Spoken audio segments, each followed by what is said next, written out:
Si Alma ay buntis sa kanyang 8 buwan. Ngunit sa halip na puno ng saya ang kanyang pagdadalang tao, puno ito ng hinagpis at lungkot. Iniwan niya ang kanyang asawa matapos malaman ang kanyang pagtataksil. Ang kanyang asawa ay hindi lamang nangaliwa, niloko rin siya at kinalimutan ang kanilang magiging anak. Sa kawalan ng direksyon at layunin, sumakay si Alma sa isang jeep na papunta kung saan-saan. Gusto lamang niyang makalayo sa lahat ng problema.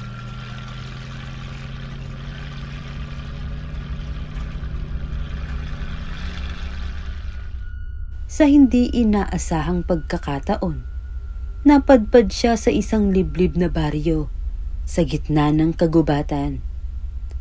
Isang lugar na hindi nakikita sa mga karaniwang mapa. Ang baryo ay tinatawag na San 11, isang tahimik ngunit tila kakaibang komunidad. Pagdating ni Alma sa baryo, siya ay sinalubong ng ilang residente.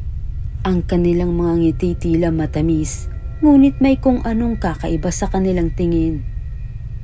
"Anong ginagawa mo sa lugar namin, iha?" tanong ni Aling Feli, isang matandang babae na may bahid ng pag-aalala sa boses. "Gusto ko lang pong makapagpahinga, kahit saglit lang," sagot ni Alma habang hinahaplos ang kanyang tiyan. "Nako, buntis ka pa naman. Mabutit makapagpapahinga ka rito. Tahimik ang lugar namin, iha," sagot ng matanda. Isinama si Alma sa bahay ni Aling Feli. Ang bahay ay luma, ngunit maayos, at amoy kahoy at mga halamang gamot ang paligid. Inalok siya ng pagkain at isang baso ng mainit na sabaw upang maibsan ang pagod. "Salamat po." Ngunit habang kumakain, hindi niya napigilang mapansin ang kakaibang tingin ng ilang residente na nakadungaw sa bintana. Ang kanilang mga matay tila nakatuon sa kanyang tiyan. Habang tumatagal si Alma sa baryo, napansin niya ang hindi maipaliwanag na katahimikan nito. Walang tumatahol na aso, walang tilaok ng manok, at walang ingay mula sa mga bata. Ang tanging maririnig sa gabi ay ang malalakas na ihip ng hangin at ang pagkaluskos ng mga dahon. "Napakatahimik naman dito," wika ni Alma kay Aling Feli. "Sanay na kami sa ganyan, iha. Wala nang masyadong naglalakbay dito eh," sagot ng matanda. "Pero huwag kang mag-alala. Ligtas ka rito." Ngunit sa kabila ng mga sinasabi ni Aling Feli, hindi maalis ni Alma ang pakiramdam na siya'y minamasdan. Sa unang gabi niya sa baryo, nagkaroon si Alma ng kakaibang panaginip. Nakita niya ang kanyang sarili sa gitna ng kagubatan, nakatayo sa harap ng isang malaking puno.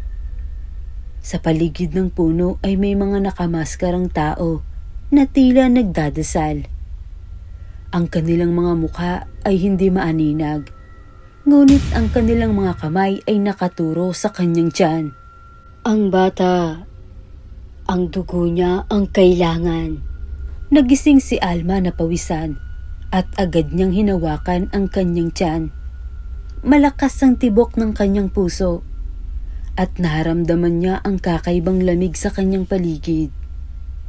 Kinabukasan, habang naglalakad si Alma sa baryo upang maghanap ng sariwang hangin, napansin niyang halos lahat ng residente ay hindi umiimik kapag dumadaan siya.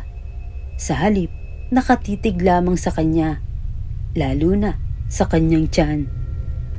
"Magandang araw po," bati niya sa isang lalaki na nagbubungkal ng lupa. Ngunit hindi ito sumagot. Sa halip, bigla itong tumayo at mabilis na umalis na parang natatakot sa kanya.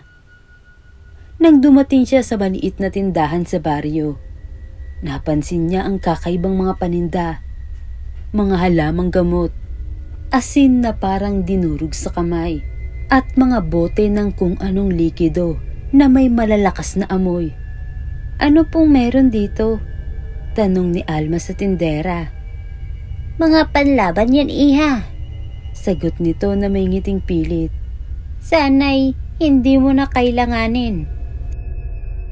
Sa pagsapit ng gabi, muling nakaramdam si Alma ng kakaibang presensya sa paligid. Sa labas ng bintana ng bahay ni Aling Feli, may narinig siyang mahihinang yabag na tila naglalakad paikot sa bahay. May tao po yata sa labas." "Wala yan, iha. Hangin lang yan," sagot ni Aling Feli. Ngunit halata sa kanyang mukha ang kaba. Pagkatapos ng ilang minuto, may narinig silang mahihinang kaluskos sa bubong. Sa takot, yumakap si Alma sa kanyang tiyan. Ano po yun?" "Basta't huwag kang lalabas, iha. Ligtas ka rito sa loob." Kinabukasan, nagpasya si Alma na magtanong kay Aling Feli tungkol sa mga nararamdaman niya. "Aling Feli, may kakaiba po talaga sa baryo na ito. Ano po ba ang nangyayari?" Tumahimik ang matanda.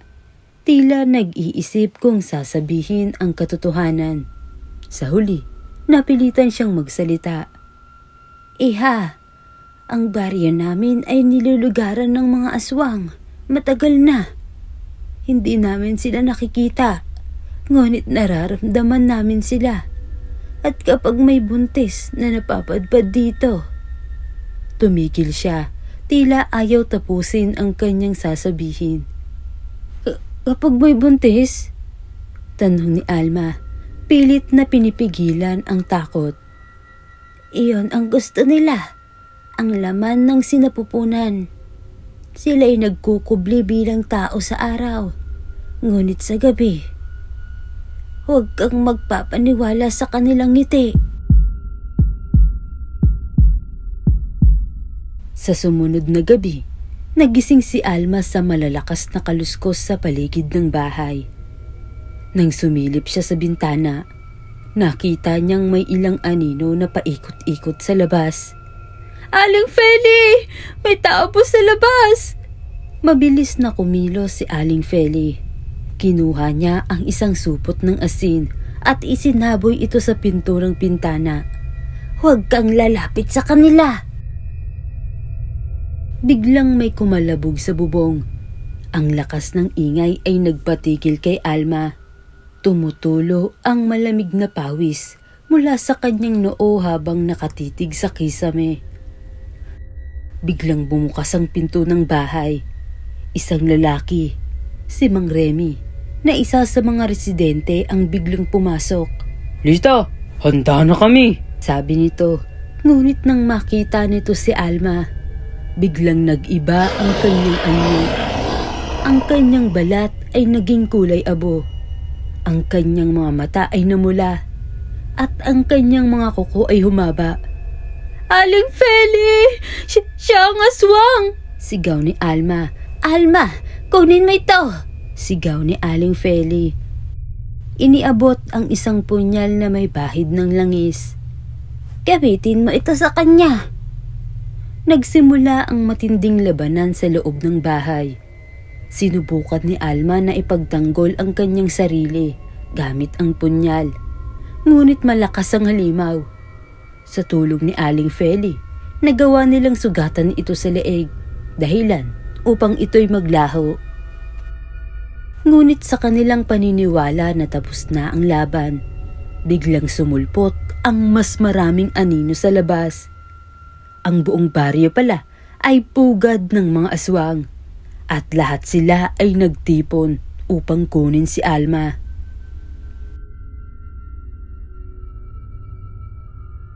"Alma, tumakas ka na!" sigaw ni Aling Feli habang binubuksan ang isang pintuan patungo sa likod ng bahay. Pero paano po kayo?" tanong ni Alma habang umiiyak. "Huwag mo na akong intindihin. Ang mahalaga ay makaligtas ang anak mo." Sa tulong ng liwanag ng buwan, tumakbo si Alma sa gitna ng kagubatan. Ang kanyang katawan ay pagod na, ngunit ang kanyang kagustuhang iligtas ang kanyang anak ay nagbigay sa kanya ng lakas. Habang tumatakbo, narinig niya ang mga halimaw na sumusunod sa kanya. Ang kanilang mga hiyaw ay nakakatakot at nagpapabilis ng kanyang puso. Sa wakas, narating ni Alma ang hangganan ng baryo. Sa huling sandali, bago siya abutan ng mga halimaw, biglang lumiwanag ang langit. Ang unang sinag ng araw ay tumama sa kagubatan, dahilan upang maglaho ang mga aswang sa apoy. Nakaligtas si Alma, ngunit ang baryo ng Sanlabing Isa ay naiwan sa likod bilang alaala ng isang lugar na puno ng misteryo at kasamaan.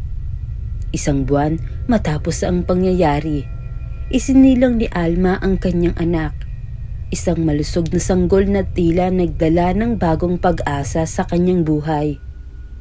Ngunit kahit nakaligtas siya, hindi na niya malimutan ang mga mata ng mga aswang, mga matang nagbabanta na parang nagsasabing, hindi pa ito tapos.